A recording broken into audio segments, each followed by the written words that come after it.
একসময় ওয়েন্ডেলের হলের কুয়াশাচ্ছন্ন উপত্যকায় অবস্থিত একটি ছোট গ্রাম ছিল। গ্রামবাসীরা শান্তিতে বাস করত, ঘন বন এবং পাহাড়ে ঘেরা। এটি এমন একটি জায়গা যেখানে প্রতিটি পরিবার প্রজন্মের পর প্রজন্ম ধরে বসবাস করে আসছে এবং জীবনের ছন্দ ধীরে ধীরে ঘড়ির কাঁটার মতো পরিবর্তিত হচ্ছিল।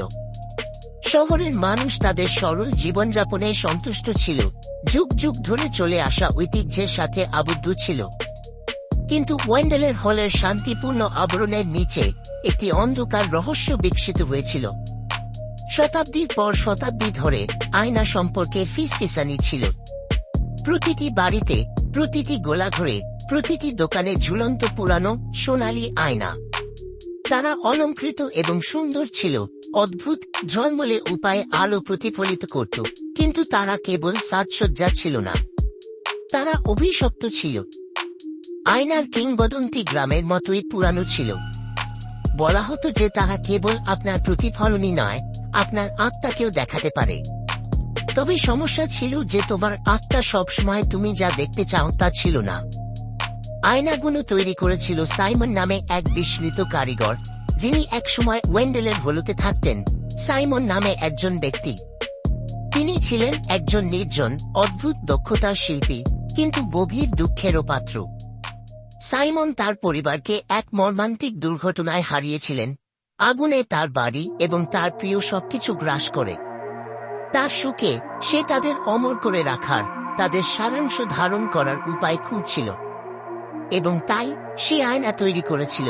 প্রতিটি আয়না কেবল তার সামনে দাঁড়িয়ে থাকা ব্যক্তিকেই নয়, বরং তাদের অস্তিত্বের মূল অংশকেও প্রতিফলিত করার জন্য ডিজাইন করা হয়েছিল। গ্রামবাসীরা কিছু অদ্ভুত জিনিস লক্ষ্য করতে শুরু করেনি। তারা আয়নার দিকে তাকিয়ে কেবল নিজেদেরকেই নয়, তাদের সবচেয়ে অন্ধকার আকাঙ্ক্ষা, তাদের সবচেয়ে বড় ভয়কেও দেখতে পেত। আয়নাগুলো এমন জিনিস দেখাত যা বাস্তব জীবনে কেউ দেখতে পেত না, এমন জিনিস যা আত্মাকে বিকৃত এবং বিকৃত করে।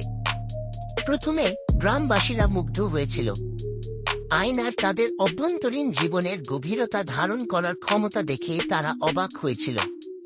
কিন্তু শীঘ্রই মুগ্ধতা আবেশে পরিণত হয়েছিল। তারা ক্রমশ আয়নার দিকে তাকাতে শুরু করল, নিজেদের অন্তরের প্রতিচ্ছবি থেকে নিজেদেরকে আলাদা করতে পারল না। কিন্তু আয়নাগুলো দয়ালু ছিল না। তারা কেবল সত্যই নয়, বরং মানুষের ভেতরে লুকিয়ে থাকা মিথ্যা, লজ্জা এবং যন্ত্রণাকেও প্রতিফলিত করছিল। গ্রামবাসীরা যতই তাকাত ততই তারা গ্রাস করত। মানুষ এমন কিছু দেখতে শুরু করত যা তারা দেখতে পাচ্ছিল না। একজন স্নেহময়ী মা যিনি তার সন্তানকে অবহেলা করার বোঝা অনুভব করেছিলেন, একজন পুরুষ যিনি তার লোভকে ধীরে ধীরে তার আত্মাকে কলুষিত করতে দেখেছিলেন, একজন মহিলা যিনি তার হৃদয়ের ঈর্ষাকে ধীরে ধীরে এক রাক্ষসী রূপে পরিণত হতে দেখেছিলেন। কেউ কেউ অন্ধকার ছাড়া আর কিছুই দেখতে পাননি, যন্ত্রণায় মুখগুলি কুঁচকে গেছে, অথবা আরো খারাপ অমানবিক কিছুর প্রতিচ্ছবি। আর তাই গ্রামটি বদলে যেতে শুরু করে। মানুষ একে অপরের সাথে কথা বলা বন্ধ করে দেয়। পরিবারগুলি দূরত্ব তৈরি করে। মানুষ দিন সপ্তাহ ধরে নিজেদের ঘরে আটকে রাখত, আয়নার দিকে তাকিয়ে থাকত যেন এমন কিছু খুঁজছিল যা তারা কখনো খুঁজে পায়নি। যারা আয়নার প্রতি আকৃষ্ট ছিল না তারা অন্যদের সতর্ক করার চেষ্টা করেছিল, কিন্তু কেউ শুনত না। অভিশাপটি ছিল অত্যন্ত শক্তিশালী। তাদের মধ্যে ডেভিড নামে এক যুবক ছিল, যে অনেক বছর দূরে থাকার পর সম্প্রতি ওয়েন্ডেলের হলতে ফিরে এসেছিল। তার বাবা ছিলেন গ্রামের কামান, একজন দয়ালু এবং নম্র মানুষ যিনি ডেভিড চলে যাওয়ার আগে মারা গিয়েছিলেন। ডেভিড কখনো অন্য গ্রামবাসীদের সাথে ঘনিষ্ঠ ছিলেন না, সর্বদা একজন বহিরাগতের মতো অনুভব করতেন, কিন্তু এখন তিনি ফিরে আসার জন্য এক অদ্ভুত টান অনুভব করতেন। যখন তিনি পৌঁছালেন তখন গ্রামটি অন্যরকম অদ্ভুত অনুভূত হয়েছিল, যেন বাতাসে ঘন ঘন কিছু অদৃশ্য ওজন ছিল।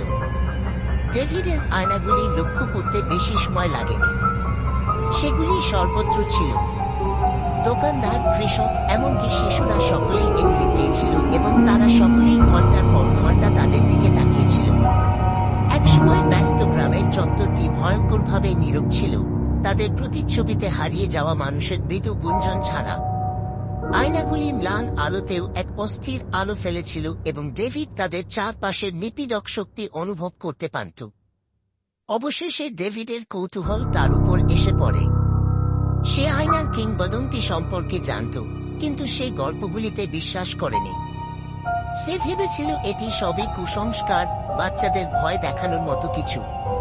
তাই সে নিজেই খুঁজে বের করার সিদ্ধান্ত নিল।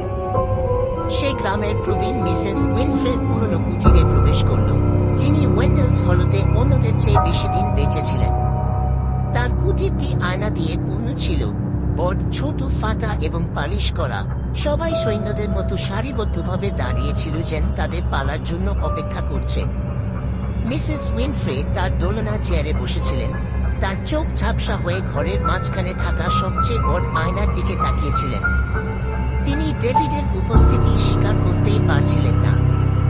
ডেভিড একটি আয়নার সামনে দাঁড়িয়ে তার দিকে তাকালেন। প্রথমে তিনি কেবল তার প্রতিচ্ছবি দেখতে পেলেন, তার বাবার মতোই চেহারার এক যুবক, শক্তিশালী এবং দৃঢ়প্রতিজ্ঞ। কিন্তু তারপর কিছু পরিবর্তন হতে শুরু করে। তার প্রতিচ্ছবি মৌজুতে শুরু করে, বিকৃত হয়ে অচেনা কিছুতে পরিণত হয়। রাগের দৃষ্টিতে তার মুখ বিকৃত হয়ে গেল, ভয়ে তার চোখ বড় হয়ে গেল, এবং তার হাত আয়নার প্রান্তগুলিকে এমনভাবে আঁকতে ধরল যেন তারা তার নিজের কারাগার। হঠাৎ সে দেখতে পেল আয়নাটি সরে গেছে।